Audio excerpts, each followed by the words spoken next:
Mic number 1 पर वहाँ अगर कोई गैर मुस्लिम भाई है और उनके जहन में कोई सवाल है तो वो सवाल कर सकते हैं माइक नंबर 1 से। आदाब। आदाब। अस्सलाम वालेकुम। वालेकुम सलाम।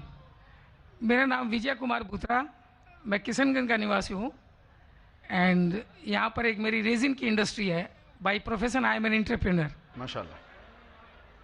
ऐसा है, आपके विषय में मैंने आपकी तकरीरें काफ़ी टीवी पर भी देखी है, पीस टीवी पर कलकत्ते में, और हमने ऐसा पाया है कि आप इस्लाम के अलावा हिंदू शास्त्रों में भी आपकी बहुत बड़ी आस्था और बहुत बड़ी रुचि रखते हैं।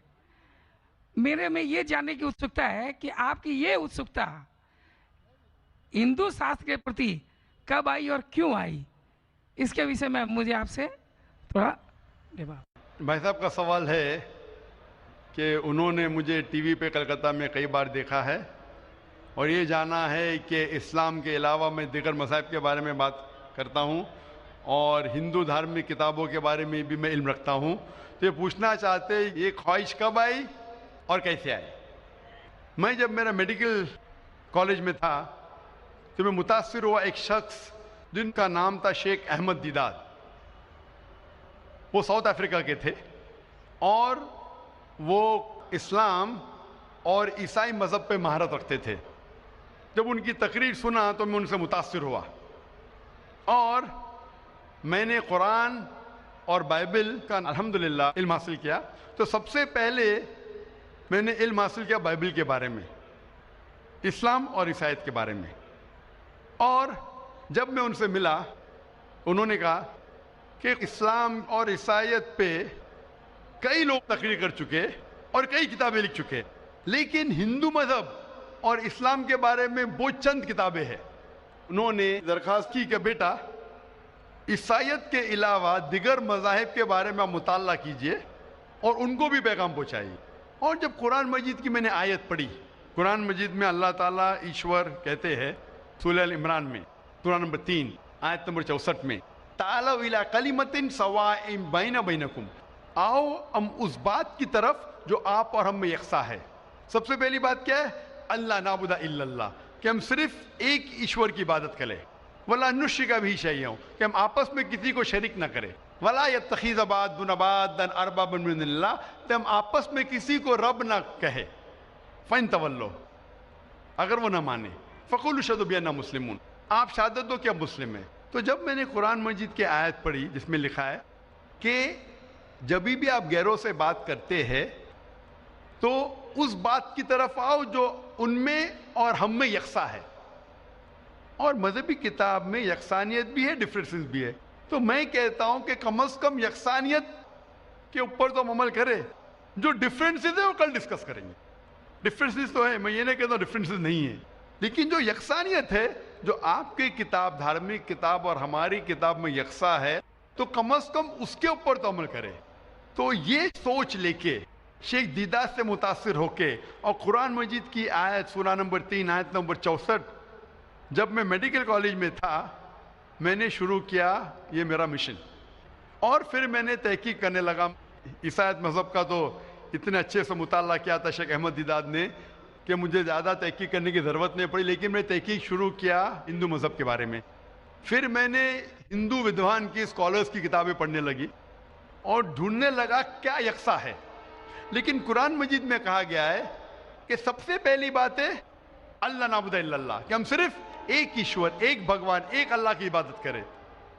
तो जब कुरान मजीद में लिखा है कि यकसानियत में सबसे अहम है कि एक खुदा, तो मैं ढूंढने लगा कि हिंदू मज़हब की किताब में खुदा के बारे में क्या लिखा है। जब पढ़ने लगा तो मुख्तलिफ किताबें थे, मुख्तलिफ स्कॉलर्स थे।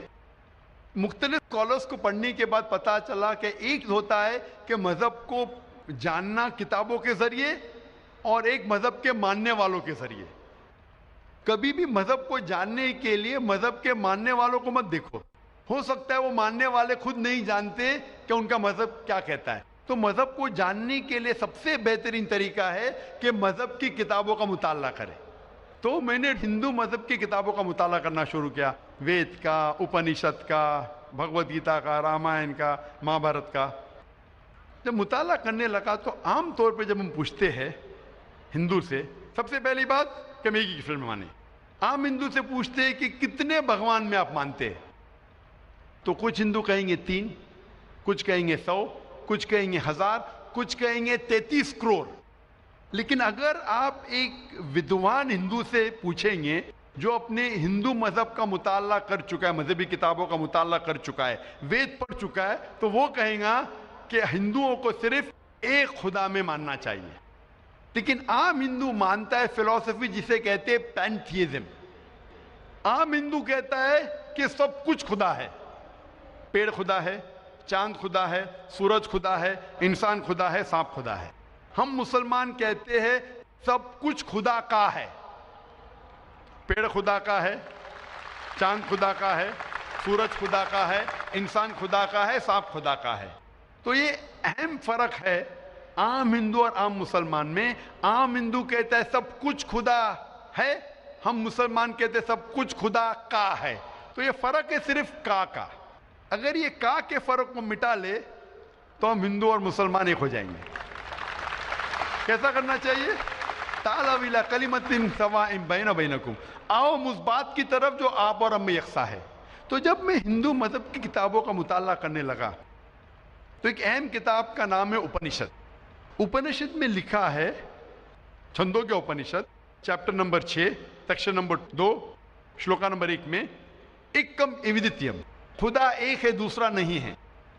जब हम पढ़ेंगे श्वेताश्वेतर उपनिषद चैप्टर नंबर 6 श्लोका नंबर 9 में, नाचस्य कसिज जनिता न चदीपा, ये संस्कृत कोटेशन है जिसके मानी है उस खुदा, उस ईश्वर का कोई रब नहीं, उस ईश्वर के कोई वालिदैन नहीं, उसके ऊपर कोई नहीं है, उसकी वालदा नहीं, उसके वालिद नहीं है।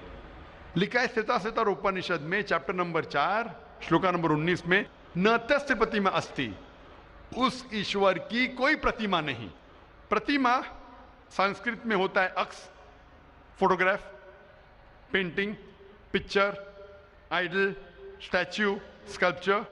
न तस्य प्रतिमा अस्ति, उस ईश्वर की कोई प्रतिमा नहीं, कोई अक्स नहीं, कोई पिक्चर नहीं, कोई फोटोग्राफ नहीं, कोई पेंटिंग नहीं, कोई आइडल नहीं, कोई स्कल्पचर नहीं, कोई स्टैच्यू नहीं। और ये आप आगे पढ़ेंगे, ये वही चीज लिखा हुआ है यजुर्वेद में। वेद हिंदू मजहब की सबसे ऊंची किताब है। यजुर्वेद में लिखा है चैप्टर नंबर 32 श्लोका नंबर 3 में, न तस्य प्रतिमा अस्ति, उस ईश्वर की कोई प्रतिमा नहीं, कोई अक्स नहीं, कोई फोटोग्राफ नहीं, कोई पेंटिंग नहीं, कोई पिक्चर नहीं, कोई स्टैच्यू नहीं, कोई आइडल नहीं, कोई स्कल्पचर नहीं। तो जब हम हिंदू मजहब की किताबों का मुताला करते पता चलता है हिंदू मजहबी किताब में भी लिखा है खुदा एक है, उस खुदा का कोई अक्स नहीं। और ब्राह्म सूत्र जो हिंदुइज्म का है वो एकम ब्राह्म द्योत्या नास्ते नैना नास्ते किंचन, भगवान एक ही है, दूसरा नहीं है, नहीं है, नहीं है, जरा भी नहीं है। There is only one god, not a second one, not at all, not at all, not in the least bit. तो इस जरिए से मेरा मुताला शुरू हुआ। सबसे पहले तहकीक करने लगा मैं कि हिंदू मजहब की किताब में ईश्वर का क्या जिक्र है, भगवान का क्या जिक्र है। और पता चला जिस तरीके से कुरान मजीद में लिखा है खुदा एक है, वही लिखा है हिंदू मजहबी किताब में। जिस तरीके कुरान में लिखा है उसका कोई अक्स नहीं, वही लिखा है हिंदू मजहब में।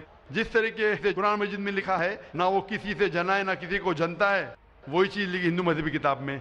तो मैंने कहा जो यकसा है तो इसके ऊपर अमल क्यों ना करे।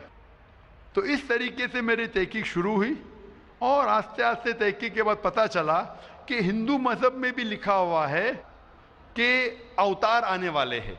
अवतार लोग समझते हैं कि भगवान एक इंसान का रूप लेता है, ये एक मानी है, लेकिन सही मानी है संस्कृत में मतलब भगवान खुद नहीं, भगवान किसी को भेजता है।